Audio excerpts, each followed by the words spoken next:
ஹிஜாப் விடயத்திலே அந்த உரிமையை நீங்கள் பாதுகாக்கவில்லை என்றுதானே தோன்றுகிறது. கவலையான ஒரு விடயம். நாங்கள் ஏற்றுக்கொள்கிறோம். இந்த இனவாதமற்ற அந்த அரசியல் சூழ்நிலையில் இப்படி ஒரு இனத்திற்கு அவர்களுடைய உரிமை மீறப்படுகின்ற போது மக்கள் அதிருப்தியில் இருக்கிறார்கள். மக்களை நாங்கள் குறை சொல்ல முடியாது. மக்கள் அவர்கள் பல்வேறுபட்ட முறையில் அவர் சிந்திக்கலாம். சுற்றறிக்கை மாற்றுவது அவ்வளவுதான் நிரந்தர தீர்வு. சுற்றறிக்கை மாற்ற வேண்டும். அதை மாற்றுவதற்கான சூழலை நாங்கள் ஆரம்பத்தில் உருவாக்கணும். ஆனால் பயப்படாம செய்யலும் தானே இந்த சுற்றறிக்கை. நிச்சயமாக பயப்படாமல் செய்யலாம். நாங்கள் ஒரு பிரச்சனையை தீர்க்கும் போது பல பிரச்சனைகளை உருவாக்கி கொண்டு தீர்க்கக்கூடாது.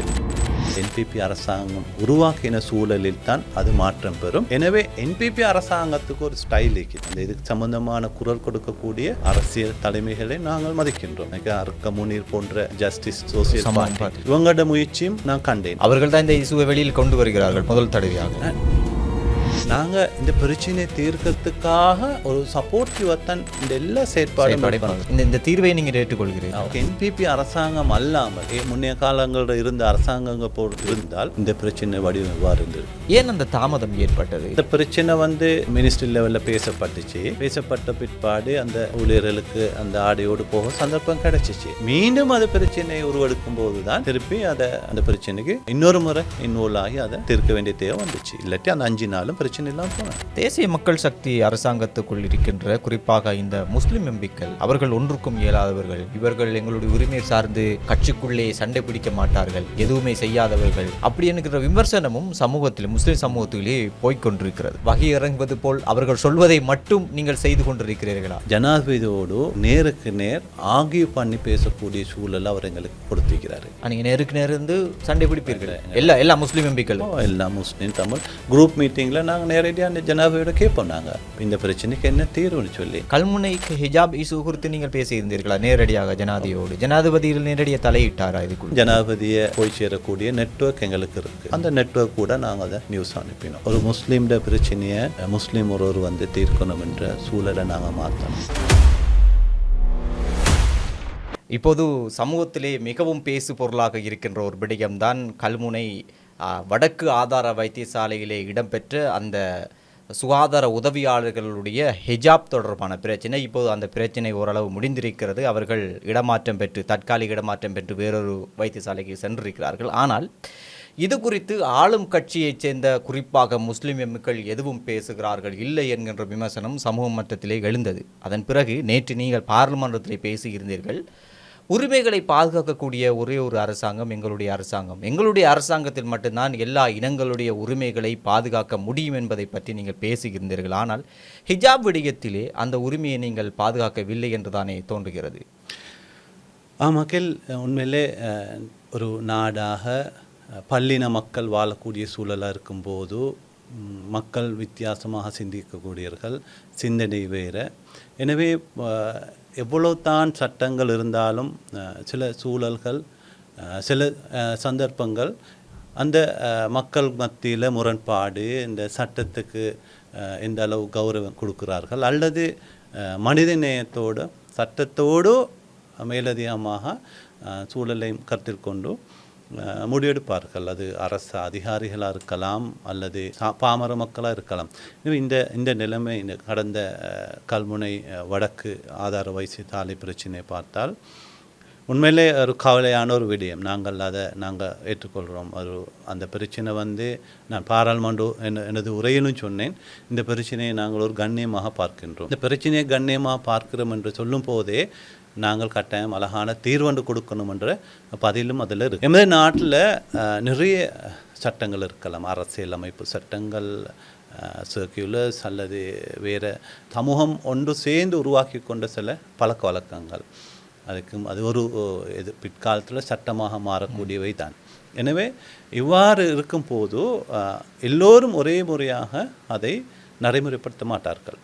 உங்களுக்கு தெரியும், இலங்கையை பார்த்தா 12ஆவது திருத்தம், 13ஆவது திருத்தம், திருப்பி 14ஆவது திருத்தம், 14(1) அதில் அதே போன்று சர்வதேச ரீதியில் ஐசிசிபிஆர், சிஆர்பி இவ்வாறான பல சட்டங்கள் நாட்டில் இருக்குது. இந்த நாட்டோட சட்டத்திட்டங்களை மதித்து அரசு அதிகாரிகளும் மக்களும் அதை பின்பற்றக்கூடிய சூழலும் இருக்க வேண்டும். வெறுமனே சட்டங்கள் மட்டும் இருந்து போதாது, அதை நடைமுறைப்படுத்த அதுக்கான சூழல் இருக்கணும். நீங்கள் சொல்வது சட்டம் எல்லோருக்கும் சமமானது, சட்டம் எல்லோருக்கும் இருக்க வேண்டும், அதை நடைமுறைப்படுத்த வேண்டும் என்று சொல்கிறீர்கள். ஆனால் இது ஒரு உரிமை சார்ந்த ஒரு மத அடையாளங்களை பாதுகாக்கக்கூடிய ஒரு விடயமாக இருக்கிறது.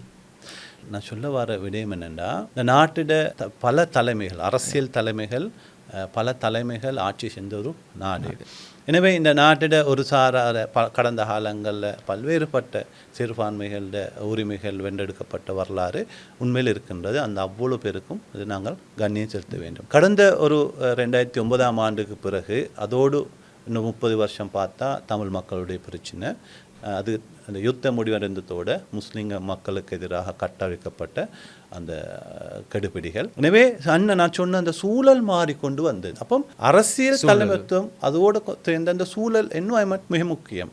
அந்த என்வாயன்மெண்ட்டோடு தான் அந்த அரசு அதிகாரிகளும் மக்களும் சில இடங்களில் சில பிழையான முறையில் சரி, சில நீதித்துறைகளிலும் சில நேரம் நான் நான் பார்த்த சில நியூஸ்களில் நான் காட்டினேன், அவரும் மேற்கோட் காட்டி சொல்லியிருக்கார்கள், இந்தந்த இடங்களில் இவ்வாறான சட்டங்கள் இருந்தும் நீதித்துறைகளிலும் இவ்வாறான பிழைகள் சில நேரம் நடந்திருக்கலாம் என்று. எனவே இந்த ஏற்கனவே உருவாக்கப்பட்ட அந்த சர்க்குலர் தான் இந்த இடத்துல பிரச்சனையாக உள்ளது. இதே சர்க்குலர் தான் அனைத்து வைத்தியசாலைகளிலும் இருக்கிறது. ஆனால் அந்த வைத்தியசாலைகள், ஏனைய வைத்தியசாலை அதிகாரிகள் நடப்பு அரசாங்கத்தின் கொள்கை, நடப்பு அரசாங்கத்தின் சிந்தனையோடு மக்களுக்கு ஒரு அழகான சூழலை கொடுக்க வேண்டும் என்ற புரிந்துணர்வோடு செயற்படுகிறார்கள். நான் நேற்று உங்களோட பேட்டியில் நான் கண்ணன் முன்னாள் பாராளுமன்ற உறுப்பினர் ஹரிஸ் அவர் சொல்றார், அவரும் அந்த ஏன் நீங்கள் இதை சர்க்குலரை பின்பற்றலன்னு கேள்வி கேட்க மாட்டாங்க. அப்படி ஒரு சம்பவம் நடந்துட்டேன். இப்போ நீங்கள் ஏற்கனவே சொன்னது போல தான் அந்த அரசியல் சூழ்நிலை இப்போது இல்லை, ஒரு இனவாதமற்ற ஒரு அரசியல் சூழ்நிலை இருக்கிறது. ஆனால் அப்படி இருந்தாலும் இந்த இனவாதமற்ற அந்த அரசியல் சூழ்நிலையில் இப்படி ஒரு இனத்திற்கு அவர்களுடைய உரிமை மீறப்படுகின்ற போது மக்கள் அதிருப்தியில் இருக்கிறார்கள். அதுதான் கேள்வியாக இருக்கிறது. மக்களுடைய அதிருப்தி உண்மையிலே மக்களை நாங்கள் குறை சொல்ல முடியாது. மக்கள் அவர்கள் பல்வேறுபட்ட முறையில் அவர் சிந்திக்கலாம். நினைக்கிறேன் கொஞ்சம் போனால் அவர் அந்த கல்விமான்கள், உலமாக்கள், மார்க்கறிஞர்கள் போன்றவர்கள் பார்க்கும்போதுனால் இந்த நாட்டிட என்பிபி அரசாங்கம் துவக்கம் பெற்ற நாட்டிலிருந்து நாங்கள் இதுவரை கொஞ்சம் நாங்கள் அலசி பார்த்தா எங்களுக்கு சொல்லலாம், ஆரம்பத்திலே முதல் நாளே இந்த நாட்டில் அரசியல் கலாச்சாரம் மாற்றப்பட்டது. அரசியல் பிரமுகர்கள் என்று சொல்ல யாரும் இல்லை. இன்றே எந்த ஒரு முஸ்லீம் தனி மனிதனும் சரி, தமிழ் தனி மனிதனும் சரி, சிங்கள ஒரு தனி மனிதனும் நாட்டின் நாலா பக்கம் பயமல்லாமல் போய் வரக்கூடிய சூழல் இருக்குது. எங்களோட யூனிவர்சிட்டியில் படிக்கிற மாணவிகள் தாராளமாக இரவு நேரத்தில் பிரியாணிக்கிறாங்க. நாங்கள் எங்கேயும் இந்த சம்பாவிதம் நடந்ததாக கேள்விப்படல. அதை தொட்டு ஒரு நாள் பாருங்கள், நோன்பு காலம் வந்துச்சு, இலங்கையில் புத்தாண்டு சீசன் வந்துச்சு, எந்த பிரச்சனையும் வரல. திருப்பி அந்த ஈரான் யுத்த காலம் வந்துச்சு, நான் ஏற்கனவே சொன்ன மாதிரி ரோஹிங்கியா மக்களோட வந்துச்சு, திருப்பி ஈஸ்டர் தாக்குதல் சம்பந்தமாக அதுக்கு எதிராக எந்த அரசாங்கம் என்பிபி அரசாங்கம் போன்று செயற்பட்டது. நினைக்கிறேன் எல்லாரும் ஒரு ஒரு சுதந்திரத்தை உணர்ந்தார்கள். இவ்வாறான ஒரு மாற்றம் நடந்து கொண்டிருக்கும் போது தான் பழைய சேக்குலர்ஸை வச்சு சில அதிகாரிகளுடைய அவர்கள் அந்த வட்டத்துக்குள் செயற்பட்டதை காணலாம். உண்மையில் இது தீர்க்க முடியாதா? தீர்க்க முடியும். இது தீர்ப்பது என்பது தனி சர்க்குலரை மட்டும் மாற்றுவதாக நாளைக்கு அந்த சகோதரர்களுக்கு தீர்ப்பு கொடுக்கலாம். இதே நாட்டிட மறுபக்கம் தெற்கை நோக்கி இந்த முஸ்லீம்களுக்கும் தமிழ் மக்களுக்கும் சிங்கள மக்களுக்கும் வாழ்றதுக்கான ஒரு பொருத்தமில்லாத, பாதுகாப்பில்லாத சூழல் உருவாக்க கங்கணம் கட்டி கொண்டிருக்கின்ற இனவாதிகளும் இருக்கிறார்கள். அது அரசியல் தலைமைகள் நிச்சயமாக இருக்கின்றது. சில அதிகாரிகளும் அந்த சிந்தனையோடு இருப்பவர்கள். எனவே நாங்கள் எமது நோக்கம் இந்த மாணவர்களுக்கு ஒரு நீண்ட கால தீர்வு பெற்றுக் கொடுக்கணும். சுகாதார உதவி சேவையாளர் நிரந்தர தீர்வு என்று சொல்லும்போது சுற்றறிக்கை மாற்றுவது, அவ்வளோதான் நிரந்தர தீர்வு. சுற்றறிக்கை மாற்ற வேண்டும். அதை மாற்றுவதற்கான அந்த சூழலை நாங்கள் ஆரம்பத்தில் உருவாக்கணும். இல்லை நான் பார்த்தேன், ஹரிஸ் முன்னாள் பாராளுமன்ற சொல்கிறார், சில அந்த யூனியன் லீடர்ஸ் இருக்கிறாங்க, ஒரு நல்ல உத்தி உண்டு. அதே போன்று சமூகத்தில் அந்த பேசு பொருளாக்கலாம். இன்றைக்கி இந்த உரிமைகளை பெற்றுக் கொடுக்கணும். இதே சப்ஜெக்டை ஒரு தமிழ் சகோதரர், தமிழ் எம்பியோ தமிழ் சகோதரனோ அல்லது ஏனைய சிங்கள போன்ற சகோதரர்கள் இந்த உரிமையை பேசும்போது எவ்வளோ அழகாக இருக்கும். நினைக்கிறேன் அந்த சூழல் இன்றைக்கு இருக்கின்றது. இந்த ஹிஜாப் இஷ்யூ வந்த நேரமும் நிறைய தமிழ் மக்கள் சார்பாக பேசியிருந்தார்கள். அந்த அரசு சூழ்நிலை இருக்கிறது. ஆனால் ஒட்டுமொத்தமாக ஒரு இனவாதமற்ற ஒரு அரசாங்கத்துக்கு தான் ஒட்டுமொத்த நாட்டு மக்களும் இந்த மாலிமாவ அரசாங்கத்தை கொண்டு வந்தார்கள். ஆனால் பயப்படாமல் செய்யலும் தானே இந்த சுற்றறிக்கை? நிச்சயமாக பயப்படாமல் செய்யலாம். நாங்கள் ஒரு பிரச்சனையை தீர்க்கும் போது பல பிரச்சனைகளை உருவாக்கி கொண்டு தீர்க்கக்கூடாது. இந்த பிரச்சனை தீர்க்கக்கூடிய தீர்ப்பார்கள் என்ற நம்பிக்கை உங்களுக்கு இல்லையா? என்பிபி அரசாங்கம் உங்களை கேட்கின்றேன். நான் மக்கள் இன்றைக்கு தாராளமாக நம்புகிறார்கள். இந்த பிரச்சனை இது போன்று அல்ல, இதை விட ஒரு பாரிய பிரச்சனை இருக்குமானாலும் இந்த என்பிபி அரசாங்கம் உருவாக்கின சூழலில் தான் அது மாற்றம் பெறும். எனவே என்பிபி அரசாங்கத்துக்கு ஒரு ஸ்டைல் இருக்குது. அந்த ஸ்டைலில் எப்படின்னா, நாங்கள் இப்போ இதில் ஒரு குறிப்பிட்ட பாராளுமன்ற உறுப்பினர்களாக இருக்கணும், யாரும் அவர் எடுத்தோம் கௌத்தம் என்ற ஒரு கருத்தை சொல்லலாம். ஆனால் அதை நீண்ட காலமாக நாட்டுக்குள்ள பொதுவான இந்த சுகாதார சேவையை தொடர்ந்து செய்து கொண்டு போகிறதுக்கும் ஏனைய எமது சுகாதார அமைச்சில் அல்லது சுகாதாரத்துறை அல்லாத ஏனைய அமைச்சுகளில் துறைகளில் வேலை செய்யக்கூடிய எமது சகோதரர்களுக்கான ஒரு பொருத்தமான ஒரு பாதுகாப்பு அவர்கள் இன்று அனுபவித்து கொண்டிருக்கும் அந்த உரிமையை பாதுகாப்பதும் எமது கடமை. நாங்கள் ஒரு அரசாங்கமாக நாங்கள் அந்த எதிர்கட்சி போன்று எமக்கு செயற்படலாம். நாங்கள் இந்த இடத்துல நாங்கள் சொல்கிறோம், அந்த இதுக்கு சம்பந்தமான குரல் கொடுக்கக்கூடிய அரசியல் தலைமைகளை நாங்கள் மதிக்கின்றோம். அதே போன்று நிறைய சமூகவியலாளர்கள், நிறைய ஏனைய சிறு கட்சிகள் கூட அவர்களும் பேசுகிறார்கள். எனக்கு அர்க்க முனீர் போன்ற ஜஸ்டிஸ் சோசியல் பார்ட்டி இவங்களோட முயற்சியும் நான் கண்டேன். அவர்கள் தான் இந்த இசுவை வெளியில் கொண்டு வருகிறார்கள் முதல் தடவையாக. நாங்கள் இந்த பிரச்சனையை தீர்க்கறதுக்காக ஒரு சப்போர்ட்டிவாக தான் இந்த எல்லா செயற்பாடும். ஆனால் நீங்கள் பாருங்கள், எல்லாருடைய செயற்பாடும் அவ்வாறு இருக்கின்றதா? அந்த சொல்லுவாங்க தானே, ஒரு பிரச்சனையை தீர்க்கிறதுக்கு நாங்கள் உதவி செய்யணும்னா அந்த பிரச்சனையை தீர்க்காமல் அதை தடுக்கிறதுக்கான என்வாயன்மெண்ட் உருவாக்குற நிலையை நாங்கள் கண்டோம். அது ஒரு அபாயம், ஒரு சமூகத்துக்கு செய்யக்கூடிய ஒரு துரோகம். சமூக அக்கறை உணர்வு இந்த பிரச்சனைக்கு ஒரு நிரந்தரமான தீர்வு வர உண்மையிலே ஒரு உல தூய்மையாக சிந்திக்கக்கூடிய எவரும் இதுக்கு பாதகமாக நடக்கக்கூடிய எந்த நிகழ்ச்சியிலும் ஈடுபட மாட்டார்கள். ஆனால் இந்த சம்பவம் நடக்கிறது இந்த மாதம் 8-9 தான் வெளியில் வருகிறது. ஆனால் ஒரு 10-12 நாட்டுக்கு அப்புறம் தான் ஒரு தீர்வை வருகிறது அரசாங்கத்தின் பக்கமே இருந்து. அந்த தீர்வு தான் அவர்களுக்கு தற்காலிக இடமாற்றம் என்பது. இந்த இடமாற்றத்தை நீங்கள் ஏற்றுக்கொள்கிறீர்களா? இந்த இடமாற்றம், இந்த தீர்வை நீங்கள் ஏற்றுக்கொள்கிறீர்களா? அந்த தீர்வை நாங்கள் நேரடியாக அதை சொல்வதை விட நான் கடந்த கால அனுபவத்தோடு தான் அதை தொடர்படுத்தி பேசணும். ஒரு பிரச்சனை வந்ததும் அந்த பிரச்சனைக்கு நாங்கள் தீர்வு கொடுக்கணும்.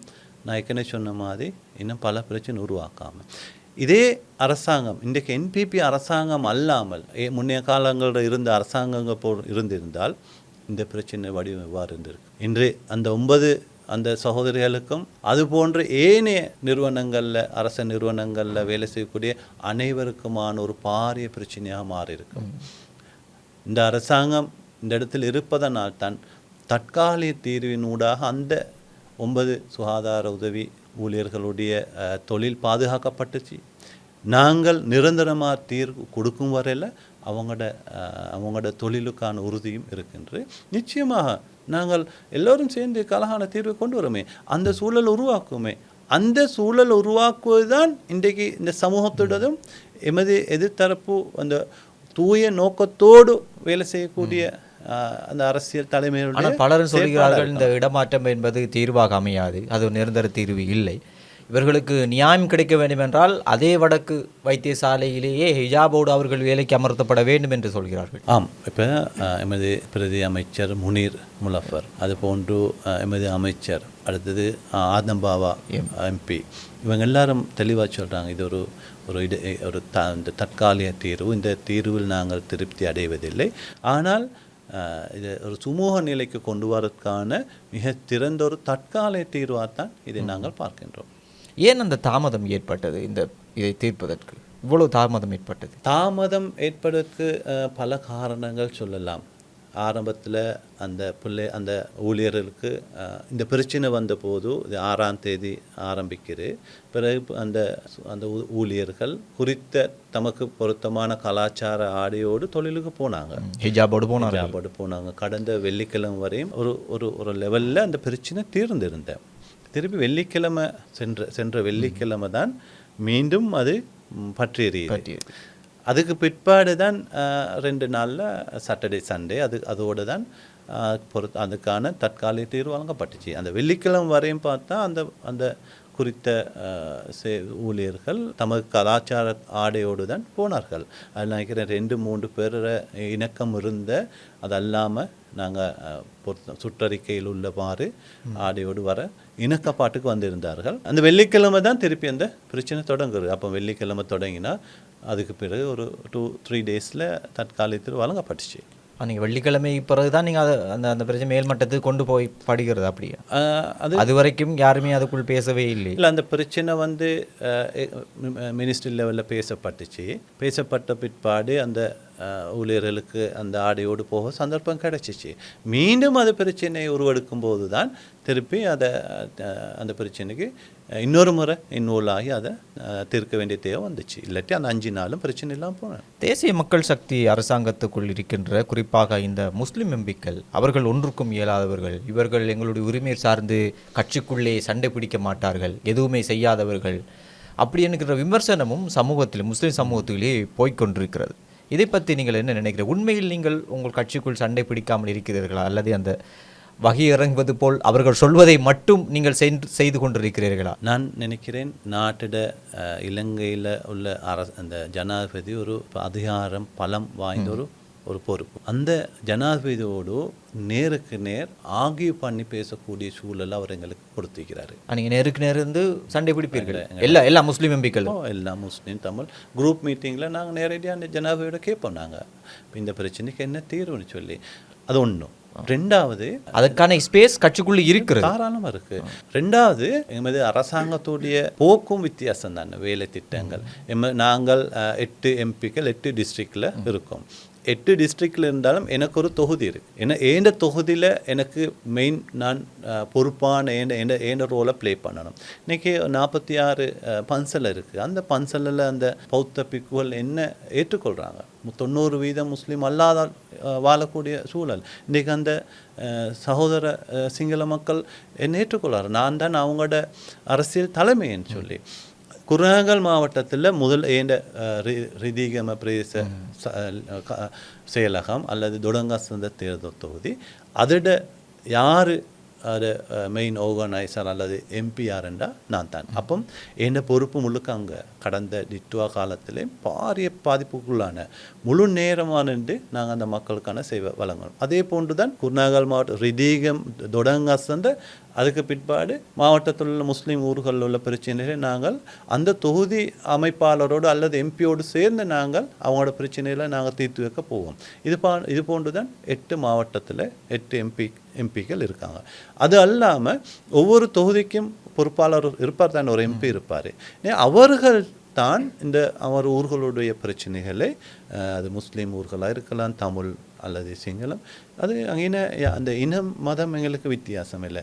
தேசிய பிரச்சனைகள் வரும்போது நாங்கள் 8 பேரும் எமது கட்சியிட முக்கியமான தலைமைகளும் ஜனாதிபதியோட அல்லது குறித்த அமைச்சரோட நாங்கள் உட்கார்ந்து பேசுவோம். கல்முனைக்கு ஹிஜாப் இஷ்யூ குறித்து நீங்கள் பேசியிருந்தீர்களா நேரடியாக ஜனாதிபதியில் நேரடியாக தலையிட்டாரா இதுக்குள்? இதில் அந்த ஸ்டேஜுக்கு போக முன்னால் எங்களுக்கு நான் ஆதம்பா எம்பியும் நானும் எமது ஜனாதிபதி செயலணி பொறுப்பாளர் எமது பிரபா சந்திரகீர்த்தி, அவர் அனில் ஜெயசிங்க, டாக்டர் அசேல அவரோடு நாங்கள் கான்ஃபரன்ஸ் காலில் நாங்கள் இதை பேசினோம். அப்போ பேசின பிற்பாடு அவங்க மேல்மட்டத்திலேருந்து அவங்களுக்கு அந்த அட்வைஸ் வழங்கப்பட வேண்டும். பிறகு அதில் உள்ள ஜனாதிபதியுடைய பிரபா சந்திரகீர்த்தி அவர் சொன்னார், ரைட், நான் இதுக்கான அடுத்த தொடர்பாடலை நான் உருவாக்குறேன். இப்போ ஆதம்பவா எம்பி அவர் பேசுகிறாரு, பிரதி அமைச்சரோட பேசுகிறாரு. திருப்பி எங்களோட கட்சி அந்த எங்களோட செயற்குழுடாக கட்சிக்கு இந்த செய்தி நகர்த்தப்படுது. இப்போ ஜனாதிபதியை போய் சேரக்கூடிய நெட்வொர்க் எங்களுக்கு இருக்குது. அந்த நெட்வொர்க் கூட நாங்கள் அதை நியூஸ் அனுப்பினோம். நினைக்கிறேன் இவங்க எங்களோட ஒரு டீம் ஒர்க் தானே. எனவே எல்லோரும் சேர்ந்து இதுக்கு ஒரு தற்காலிக சொல்யூஷன் ஒன்று கொடுப்போம். நீண்ட நாள் வேலை திட்டத்தை நாங்கள் முறையாக நாங்கள் அதை செய்து கொடுப்போம்ன்ற அந்த நோக்கத்தில் தான் இவ்வாறு பேசப்பட்டது. எனக்கு ஒரு பிரச்சனை நான் அதை ஜனாதிபதியோட பேசணும் அல்லது அந்த தொடர்பு அப்படி நாங்கள் இதில் உருவாக்கப்பட்டில்லை. குறித்த பிரச்சனையை தீர்க்க வேண்டிய ஒரு நல்ல ஒரு மெக்கானிசம் இருக்குது. அந்த மெக்கானிசம் எங்கள்கிட்ட இருக்குது. அதனூடாக நாங்கள் செயல்பட்டோம். தாராளமாக ஜனாதிபதியோட முஸ்லிம் சமூகத்துக்கு ஏற்பட்ட எல்லா பிரச்சனைகளும் நீங்கள் இப்படி தான் போயிருக்கிறீர்கள். அப்படியே முஸ்லிம் சமூகத்துக்கு ஏற்பட்ட பிரச்சனைன்னு சொல்லக்குள்ள நீங்கள் என்ன சொல்கிறீங்க? குறிப்பாக இந்த ஹிஜாப் இசுவாக இருக்கிறேன். இதற்கு முன் உலகியா சம்பந்தப்பட்ட ஒரு பிரச்சனை வந்தது. இந்த அனைத்து பிரச்சனைகளும் இதற்குள் இப்படித்தான் நீங்கள் கொண்டு போய் சேர்ப்பீர்கள். இதில் குர்பான் பிரச்சனையில் சர்க்குலர் வரணும். சந்தன் அபேரத்ன அமைச்சருடைய அமைச்சரவையால் முனீர் முலப்பர் எமது பிரதி அமைச்சர் நான் நேரடியாக அவரோட தொடர்பு கொண்டோம். அதற்கு தேவையான அந்த ஐடியாஸ் எடுக்கணும். எங்களோட என்ன public security minister Anand Vijayapala minister. இப்போ அந்த தொடர்பு அங்கே அவங்களோட அந்த டிசிஷன் கேபினெட்டில் பேசப்பட்ட ஆனந்த் விஜயபால அவர்கள் அமைச்சர் கேபினெட்டில் பேசினார். கேபினெட்டில் இருக்கிற எல்லாரும் அதை அறிஞ்சு கொண்டாங்க. எங்களோட சந்தன் அபேரத்ன அமைச்சருக்கு இந்த செய்தி நகர்த்தப்படுது. அவர் சொன்ன வார்த்தையை சொன்ன மல்லி කොහොමද ඔය සර්කියුලර් එක මේ ඔක දිනේ වෙනස් වෙන්න ඕනේன்னு கேட்டார். ஏற்கனவே முனீர் மினிஸ்டரும் பேசினார். அப்போ நாங்கள் அந்த பிரச்சனை பார்த்தா வெசக் தினத்தை விட்டு உண்மையிலே எங்களுக்கு பொருத்தமான அந்த தினங்களை நாங்கள் அவங்களோட பேசினோம். அதுக்கு பொருத்தமானவாறு ஒரு சர்க்குலரோ அந்த டாக்குமெண்ட் இஷ்யூ பண்ணப்பட்டுச்சு. இது இந்த ஒழுங்கு தான் நடந்த. நாங்கள் நிதானம் இழந்து ஆவேசத்தோடு நாங்கள் இதை பேச தேவையில்லை. அதே நேரம் அந்த குர்பான் பிரச்சனையும் கூட பாருங்கள், அது காதோட காதாக அழகான முறையில் அது நிறைவேறந்தது. இது ஒரு அரசியல் மயப்படுத்தி என்பிபி அரசாங்கத்துக்கு அந்த என்ன ஒரு மோசமான ஒரு மக்கள் மத்தியில் ஒரு மோசமான ஒரு அபிப்பிராயம் வர வேண்டும் என்ற நோக்கத்தில் குர்பான் பிரச்சனையும் ஒரு தேசிய பிரச்சனையாக மாற்றினார்கள். அதோட அடுத்த வடிவம் தான் இந்த சுகாதார உதவி தாதி உதவியாளர்கிட்ட நீங்கள் பேசுகின்ற போதோ நீங்கள் முஸ்லிம் சமூகத்தினுடைய பிரச்சனைக்காக உங்கள் கட்சிக்குள்ளேயே நீங்கள் நேரடியாக சண்டை பிடிக்கிறீர்கள் என்பதை பற்றி சொல்கிறார். ஆனால் வெளியில் இல்லை, இவர்கள் ஒன்றுக்குமே இயலாதவர்கள் ஒரு விமர்சனம் போய்கொண்டு தானே இருக்கிறது. இவர்கள் உண்மையிலே அந்த மக்கள் பழக்கப்பட்ட அரசியல் ஒன்று இருக்குத்தானே. நினைக்கிறேன் இப்போ தான் 2 வருஷமாவது இந்த அரசியலில் தேசிய மக்கள் சக்தியோட அரசியல் ஒழுங்க இவர்களுக்கு அவர்களுக்கு தெரியாது. மக்களுக்கு நாங்கள் குறை சொல்ல தேவையில்லை. எனவே காலப்போக்கில் இந்த செயற்பாடு சம்பந்தமான ஒரு தெளிவான நிலைக்கு மக்கள் வருவாங்க. ஒரு முஸ்லீம்ட பிரச்சனையை முஸ்லீம் ஒருவர் தீர்க்கணும் என்ற சூழலை நாங்கள் மாற்றணும். அதே அந்த சூழலில் உள்ள அது தமிழ் அல்லது சிங்கள பொறுப்பாக இருக்கக்கூடியவர் அந்த பிரச்சனையை தீர்க்கும் போது அதற்கான ஒரு அழகான வடிவம் கிடைக்கும். அதே போன்று நான் ஒரு முஸ்லீம் இஸ்லாமிய சகோதரன். ஆனால் ஏண்ட பொறுப்புள்ள தொடங்கஸ்த தேர்தல் தொகுதியில் சிங்கள தமிழ் இந்த மக்களுடைய பிரச்சனையை தீர்த்து வைக்கக்கூடிய பொறுப்பு எனக்கு இருக்குது. நாங்கள் பாராளுமன்றம் போனதும் முதலாவது நான் கண்ட ஒரு பிரச்சனையாக எனது பிரதேசத்தில் 2 தோட்டம் இருக்குது. அது கெப்பிட்டிகள் என்று சொல்லுவாங்க. அடுத்த ரேத்தோட இவங்க நீண்ட காலமாக இவங்களோட வீட்டுக்கு அட்ரஸ் இல்லை. இவங்களுக்கு லெட்டர்ஸ் வராது வீட்டுக்கு. இவங்களுக்கு அப்பாயின்மெண்ட் லெட்டர் அயக்கலாம், அல்லது ரிசல்ட் ஷீட் அயக்கலாம், அல்லது எக்ஸாமுக்கு வர அட்மிஷனாக இருக்கலாம், வராது. அப்போ அதை பாராளுமன்ற உரையிலும் இருக்கின்றது. முதலாவது செய்த வேலை அவர்களுக்கு விலாசத்தை வழங்கியது. அதே போன்று மாவட்ட பிரதேசத்தில் பீட்டக்கந்த தோட்டத்தில். அப்போ அந்த தமிழ் மக்கள்கிட்ட பிரச்சனை அவங்கள சுமக்கக்கூடிய ஒரு பொறுப்புதார் இருக்கிறன்ற ஃபீலிங் அவங்களுக்கு உருவானது. அதே போன்று திட்வால பாதிக்கப்பட்ட 60க்கும் மேற்பட்ட மண் சரிவு என்ற பிரதேசத்தில் நடந்துச்சு. அந்த ஒவ்வொரு ஊருக்கும் போய் நம்பிக்கையை கொடுத்தோம். அவர்கள் எங்கேயும் ஆர்ப்பாட்டம் செய்யலை. அவர்களுக்குரிய தீர்வு கிடைக்கும், இவங்க அதை செஞ்சு தருவாங்க, அதுக்கான எங்களோட ஆஃபீஸுக்கு வருவாங்க, சந்தோஷமாக போவாங்க. எனவே அந்த மக்கள் சிங்கள மக்களோட பிரச்சனையை தீர்க்க ஒரு சிங்கள ஒரு எம்பியாக தேவை. அந்த ரோல் இன்றைக்கி என்பிபி கட்சியில் உள்ள எம்பிக்களுக்கு இருக்குது. எனவே இதை ஃபீல் பண்ணணும் நினைக்கிறேன். இது காலப்போக்கில் மக்கள் உணர்வார்கள். நாட்டிட முஸ்லீம்களுக்கான பிரத்யேகமான சில பிரச்சனை இது.